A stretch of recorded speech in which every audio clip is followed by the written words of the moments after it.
నేను చెప్పేది చంద్రబాబు నాయుడు తొత్తు, చంద్రబాబు నాయుడు పక్కలేసి వేరే జడ్జిల దగ్గర సినిమా యాక్టర్స్ని పడుకోబెట్టి పక్కలేసి డబ్బులు మూటలు మూటలు పంపించి చాతగాని దద్దమ్మని, అడ్వకేటుగా కూడా పనికిరాని ఒక చాతగాని దద్దమ్మని హైకోర్టు చీఫ్ జస్టిస్ని చేసి ఆ తర్వాత సుప్రీంకోర్టు జస్టిస్గా కూర్చోబెట్టిన ఒక దౌర్భాగ్యుడి గురించి, ఆ జస్టిస్గా ఉన్న దౌర్భాగ్యుడి గురించి మాట్లాడుతున్నా. అతని పేరు మాజీ chief justice of India N V Ramana.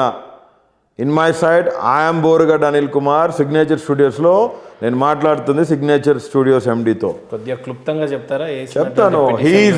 He's the web manipulator, a corrupted judge in India. మీరు వేసిన పిటిషన్ గురించి చెప్పండి. నేను వేసిన పిటిషన్ ఒకటే. రాజధానిలో దమ్మాలపాటి శ్రీనివాస్ అనే ఎన్వి రమణ చెంచా చంద్రబాబు నాయుడుకి వన్ ఆఫ్ ద బినామీ. అప్పుడు అడ్వకేట్ జనరల్గాను, అడిషనల్ అడ్వకేట్ జనరల్గాను ఉన్నాడు.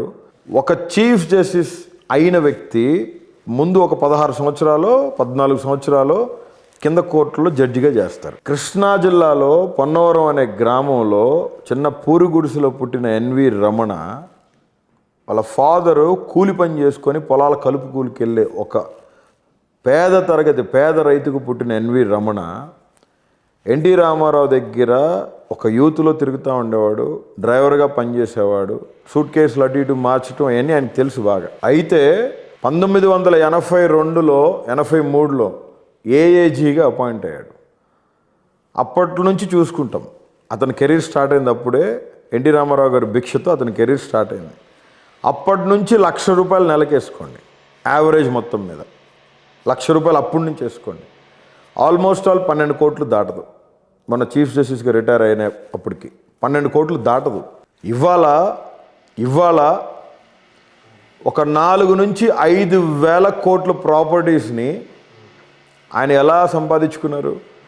ఆయన సుప్రీంకోర్టు కొలీజియంలో అడుగుపెట్టేటప్పుడు, సుప్రీంకోర్టు జస్టిస్గా అడుగుపెట్టేటప్పుడు అతని ప్రాపర్టీస్ హైదరాబాద్ ఎస్ఆర్ నగర్ది, ఢిల్లీ నోయిడాది, అక్కడ ప్రాపర్టీస్ ఇక్కడ ప్రాపర్టీసే ఆయన ₹150 కోట్ల ప్రాపర్టీస్ వైట్లో చూపించుకున్నాడు. ఆయన where did he get from? ఎవరిచ్చినారు ఆయనకి? అండ్ చీఫ్ జస్టిస్గా అతను అపాయింట్ అవ్వకూడదని రాజధానిలో 100 ఎకరం పొలంని వాళ్ళిద్దరు కూతురుల పేరుతో కొన్నది clear proof of the documents తీసుకొని పిటిషన్ వేయడం జరిగింది. ఆ పిటిషను అడ్మిట్ కాకుండా చేశారు.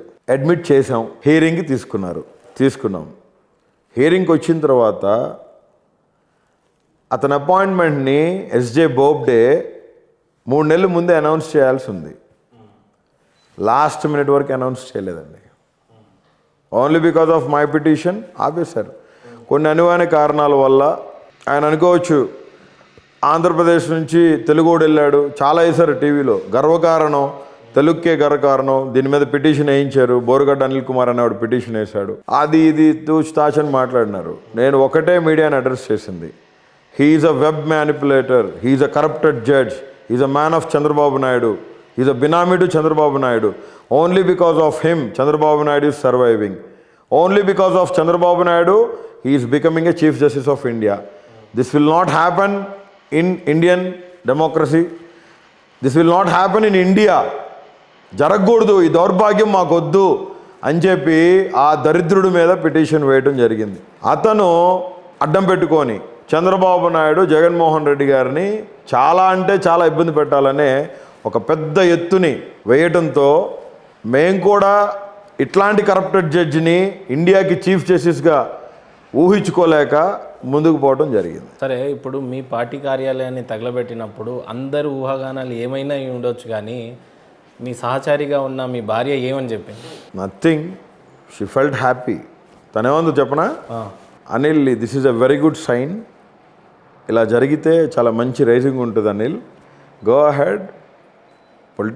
పొలిటికల్గా నీకు ఇవన్నీ వస్తాయి, కామన్ ఎదుర్కోవాలి. ఎందుకంటే బేసికల్లీ నా వైఫ్ వాళ్ళ మేనత్త వాళ్ళంతా కూడా తిను కొంచెం పెద్ద అయిన తర్వాత రాజకీయాలు తనకు కూడా తెలుసు. తను భయపడలేదు, ఇంకా నన్ను ఎంకరేజ్ చేశారు. మా అమ్మ ఏమన్నారు, నేను కందొక మగాడిని, ఆ దేవుడి మీద భారం వేసినాము, దేవుడిచ్చిన గాడ్ గిఫ్ట్ వాడని మా అమ్మ అంది. నా భార్య కూడా ప్రేయర్ చేసి నా భుజం మీద చేయబెట్టి ప్రేయర్ చేసి అనిల్ గో అహెడ్ అని చెప్పినారు. ఒక మంచి మనిషి కోసం దేనికైనా రెడీ. ఆ మంచి మనిషి పేరు వైఎస్ జగన్మోహన్ రెడ్డి. ఇప్పుడు కోటంరెడ్డి శ్రీధర్ రెడ్డి గారితో మీరు ఫస్ట్ ఫోన్ చేసినప్పుడు చాలా చక్కగా మాట్లాడుతూ వచ్చారు. అక్కడ స్కోపే లేదు, మీరు కనీసం బైక్ కట్టి నేను ఈడ్చుకొని వస్తాను అని ఆయన ఆ రకంగా మాట్లాడట్లేదు. బట్ స్టిల్ మీరు కల్పించుకొని మరీ చెప్పడం స్టార్ట్ చేశారు. అంటే వైఎస్ఆర్సీపీ నేతలు కావాలనే కలగలుపుకొని ఆ ఫోన్ చేయించి అక్కడ స్కోప్ లేకపోయినా, అంటే అక్కడ అవతల పర్సన్ అగ్రెసివ్గా మాట్లాడుతూ మీరు కరెక్ట్గా వినకుండా ఆడియో రికార్డింగ్ మాట్లాడద్దు. ఏదన్నా మనం కూర్చొని మాట్లాడుకుందాము, మీరు వస్తారా నేను వస్తారా అని మీరు అన్నారు. అంటే మాట్లాడుకునే విధంగా అతను బిహేవ్ చేయలేదండి. మాట్లాడుకునే పరిస్థితులు లేవు. అక్కడ ఒక పరిస్థితిని అతను క్రియేట్ చేశాడు. ఏంటంటే అది అతను అక్రమంగా సంపాదించుకుంటున్నాడని బెల్ట్ షాప్ దగ్గర ఒక్కొక్కరి దగ్గర, మన వైన్ షాపుల దగ్గర ఒక్కొక్కరి దగ్గర 20 లక్షల రూపాయలు దందా వసూలు చేశాడని, ఒక 44 ఎకరాలు మాగుంట లేఅవుట్ పక్కన ఏదో పూర్వంబోకు స్థలాన్ని ఆక్రమించాడని, ఇవన్నీ సీఎం గారికి అనాలిసిస్ రిపోర్ట్లో, సీఎం గారి రిపోర్ట్లో వచ్చింది. సీఎం గారు ఫస్ట్ నుంచి కూడా ఎమ్మెల్యేలని మంత్రుల్ని ఒక గాడిలో పెట్టుకుంటూ వస్తూ ఉన్నాడు.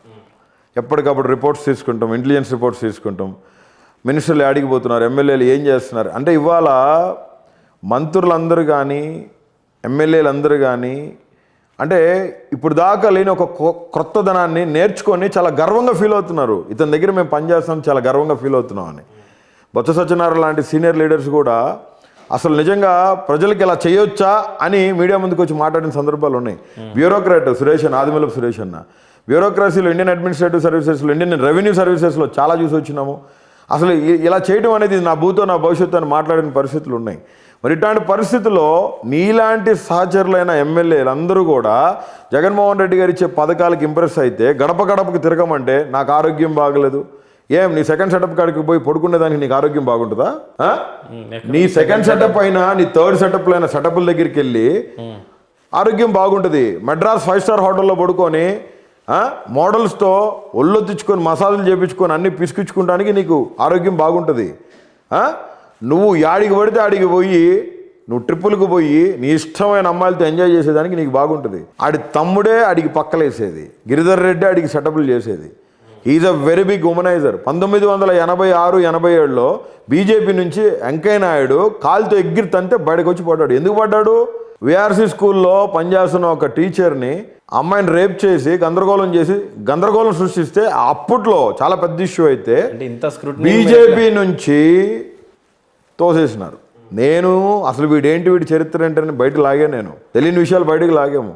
మనోడికి మెడ్రాస్లో ఒక హోటల్ ఉంది, ఆ హోటల్లో మనోడికి ఫుల్ సెటప్ ఉంటుంది. అక్కడ ఉన్న ఆస్తులు ఏమన్నా ఉంటే అన్ని మీకే రాసిస్తానని మీకు ఒక ఆస్తి చేసే విషయంలో ఐ షో యూ. నేను ఇప్పుడు సోమిరెడ్డి చంద్రమోహన్ రెడ్డి అనేవాడు ఎవడు? TDP candidate. టీడీపీలో పనిచేసిన ఒక మంత్రి, ఎమ్మెల్యేగా కూడా గెలవలేని చోట దద్దమ్మ, ఆడికి చంద్రబాబు నాయుడు మంత్రి పదవి ఇవ్వటం. నేను మీకు ఒక విషయం చూపిస్తా, మీరు చూడండి. ఇది ఈ ప్రాపర్టీ మొత్తం కూడా అంటే ప్రజల సొమ్ము కాజేశాడని, అతనికి టికెట్ లేదని చెప్పి మెడ్రాస్లో పోరూరుకి నెల్లూరుకి హైవేలో ఉన్న స్కై రిపర్స్, దీంట్లో అతనికి 200 ఫ్లాట్లు.